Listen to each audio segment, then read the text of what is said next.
నెల్లూరు జిల్లా కందుకూరు దగ్గర ఒక హత్య జరిగింది. ఇద్దరు స్నేహితుల మధ్య ఆర్థిక లావాదేవీల కారణంగా 3 లక్షల రూపాయల చందా వచ్చిందనే ఉద్దేశంతో అక్కడ తిరుమలశెట్టి లక్ష్మయ్య నాయుడు అనే వ్యక్తిని హరిశ్చంద్ర ప్రసాద్ అనే వ్యక్తి తన కారుతో తొక్కించి చంపడం జరిగింది. దీనిని ఆంధ్రప్రదేశ్లో ఉన్నటువంటి ప్రతి ఒక్కరూ కూడా తీవ్రంగా ఖండిస్తున్నారు. తెలుగుదేశం పార్టీ కూడా తీవ్రంగా ఖండించింది. హత్యలను ఎవరు కూడా ప్రోత్సహించరు. అయితే దీనిని కాస్త వైసీపీ నాయకులు రాజకీయ రంగు పులిమారు. కులాల మధ్య కుంపట్లు తగిలించేదానికి, రాజకీయంగా లబ్ధి పొందేదానికి వైసీపీ నాయకులు ప్రయత్నం చేస్తున్నారు. అక్కడ చనిపోయినటువంటి వ్యక్తి కాపు కులానికి చెందిన వ్యక్తి, చంపిన వ్యక్తి కమ్మ కులానికి చెందినటువంటి వ్యక్తి.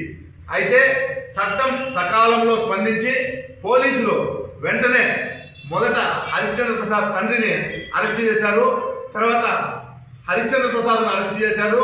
అతని జేసీబీల్ని, ట్రాక్టర్లన్నింటినీ కూడా సీజ్ చేయడం జరిగింది. అంటే చట్టం తన పని తాను చేసింది.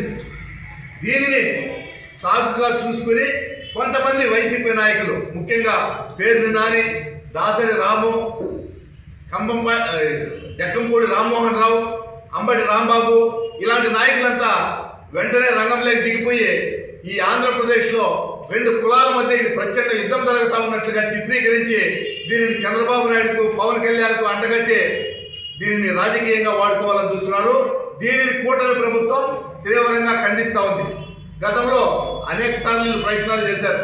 మొన్న మొలకల చెరువులో కల్తీ మద్యం వ్యవహారాన్ని కూడా జోగి రమేష్ కథ నడిపించి తెలుగుదేశం పార్టీ మీద అంటగట్టాలని చూస్తే అది బూమరాంగ్ అయింది. దానిని ఏ విధంగా చేయాలో తెలియక ఇప్పుడు ఈ కుల రాజకీయానికి తెరలేపారు. నిజానికి హరిశ్చంద్ర ప్రసాద్ అనే వ్యక్తి పెళ్లి చేసుకున్నది యాదవ కులస్తురాలను పెళ్లి చేసుకున్నాడు, లవ్ మ్యారేజ్ చేసుకున్నాడు. ఇక్కడ చనిపోయిన వ్యక్తులేమి కులాలకు ప్రతినిధులేం కాదు. చంపేసిన సత్యప్రసాద్ కమ్మ కులానికి ఏం ప్రతినిధి కాదు, చనిపోయిన వ్యక్తి కూడా ఆ కులానికి ఏం ప్రతినిధి కాదు.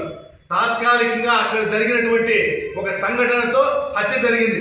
దానిని ఆ విధంగానే చూడాలి తప్ప ఈ వైసీపీ లేని రాజకీయం చేస్తూ పవన్ కళ్యాణ్ రంగంలోకి లాగుతూ ఉన్నారు. అంటే పవన్ కళ్యాణ్ స్పందించలేదంట. పవన్ కళ్యాణ్ గారు ఎప్పుడైతే 15 సంవత్సరాలు కూటమి కలిసి ఉంటుందని చెప్పాడో అప్పటి నుండి ఈ వైసీపీ నాయకుల్లో గుబులు రేగింది. అప్పటి నుండి వాళ్ళు ఏం చేస్తున్నారంటే వైసీపీ నాయకులంతా కలిసి కుట్ర పన్ని కాపులని పవన్ కళ్యాణ్ నుండి దూరం చేయడానికి అనేక కుట్రలు చేస్తున్నారు. ఈ కుట్రలన్నింటినీ కూడా ప్రజలు అర్థం చేసుకున్నారు. ముఖ్యంగా జనసేన, తెలుగుదేశం పార్టీ కార్యకర్తలంతా కలిసే ఉన్నారు. మీ కుట్రలను ఎట్టి పరిస్థితుల్లో మేము తిప్పికొడతాం.